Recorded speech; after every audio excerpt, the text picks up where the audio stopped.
Otep à tous, bien-aimés frères et sœurs.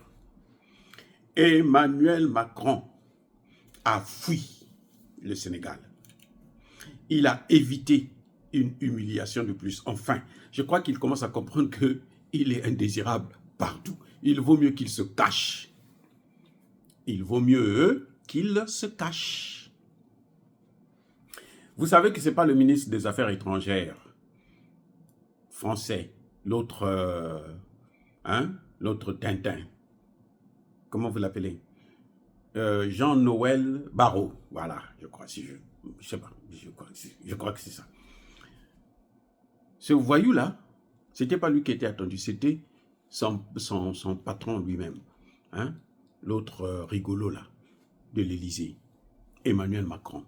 C'est lui qui devrait venir, il a fui. Vous savez pourquoi? Il a honte. Il a honte. Et il a honte. Il a été humilié par le Tchad.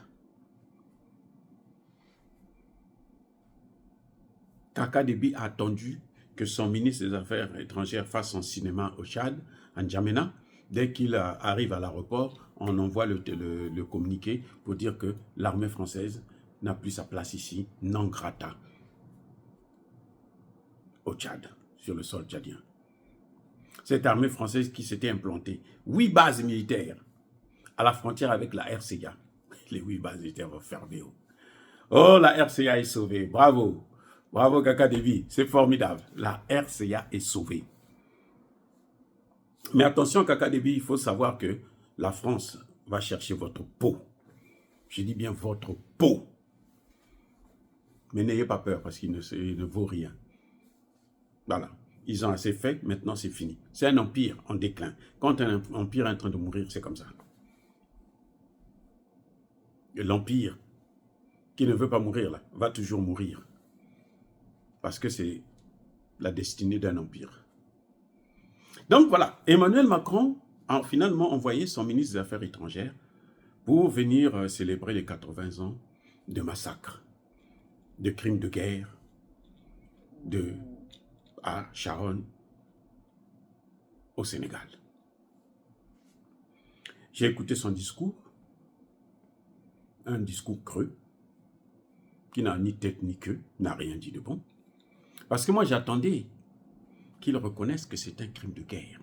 C'est un crime contre l'humanité d'ailleurs. Même pas un crime de guerre, parce que le crime de guerre, c'est moins que le crime contre l'humanité. C'est contre l'humanité, là, c'est plus fort que le crime de guerre. Et ça, c'est un crime contre l'humanité. Il y a eu 17 pays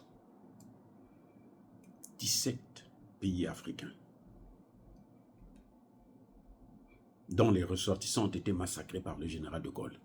Ils auraient dû pointer le nom du général de Gaulle. Ce que je n'ai pas entendu, même de la part de Bassirou Diomaye Faye. C'est ce que j'attendais, moi. Non, ce que j'attendais, c'était ça. C'est rétablir la vérité. Reconnaître qu'il s'agissait là, ni plus ni moins, que d'un crime de guerre, d'un génocide. Oui, ce n'est pas autre chose qu'un crime contre l'humanité. Vous choisissez une catégorie de personnes, vous les neutralisez, vous les tuez. Et pire, c'est que ces gens ne demandaient que leur salaire. Ce sont ces gens qui sont venus vous sauver. Déjà, on les appelle pour les dénigrer, pour dire que ce qu'ils ont fait, c'était rien. On les appelle tirailleurs sénégalais. Donc, on ne reconnaît même pas leur rôle. Parce qu'un tirailleur, là, il qui tire dans d'autres sens. Vous êtes à gauche, lui tire à droite.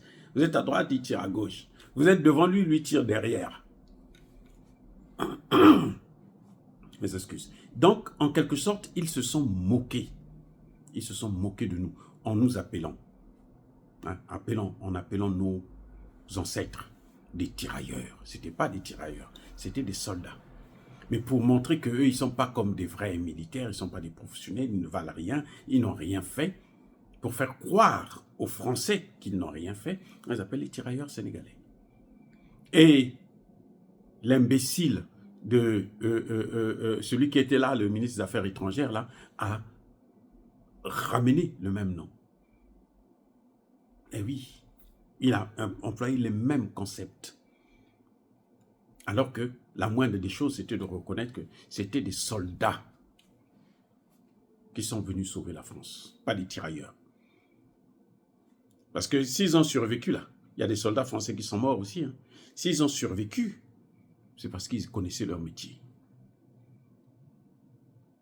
Et comme ils ont survécu, alors le général de Gaulle a décidé de les massacrer. Parce que c'est ça qui était le plus important. À quoi ça sert de venir célébrer vos morts, vos crimes? La France est venue célébrer son crime. On n'a pas besoin de ça. Et je crois que le président Bassirou n'a pas demandé réparation. Bon, il ne pouvait pas, parce qu'il a été coincé, il s'est fait avoir dernièrement lors de la résolution de l'ONU sur la colonisation et les réparations de la colonisation. Il n'a pas voulu qu'il puisse avoir des réparations. Il n'a même pas voulu qu'on puisse mettre fin à la colonisation. Or, le comportement de De Gaulle, là, ça, c'est les conséquences de la colonisation. S'il n'y avait pas eu la colonisation, on ne serait pas arrivé à Tcharoy. Tcharoy n'aurait pas existé s'il n'y avait pas eu la colonisation. C'est la colonisation qui a fait à ce que, déjà, nos ancêtres puissent aller se battre. Parce qu'ils n'étaient pas des volontaires. On les a enrôlés de force. Ils n'étaient pas des volontaires.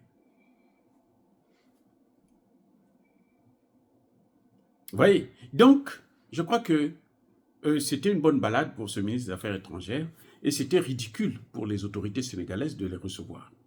Même si on veut parler de la diplomatie, non, les pays africains qui sont venus, qui ont fait le déplacement, il y a eu 6 chefs d'État qui ont fait le déplacement, ça suffisait.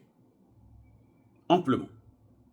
Parce que vous ne pouvez pas célébrer la mémoire de vos ancêtres avec ceux qui ont assassiné vos ancêtres et qui n'ont même jamais reconnu que c'était qualifier les faits tels qu'elles sont, tels qu'ils sont plutôt comme étant des crimes contre l'humanité, des génocides, des crimes de guerre. Ils n'ont jamais connu ça. Ils n'ont jamais reconnu le coupable, le général de Gaulle. C'est lui qui a autorisé.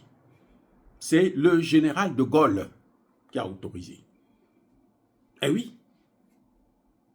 Donc, moi, je ne vois pas pourquoi on l'a reçu. Vraiment, c'est ça. Je crois que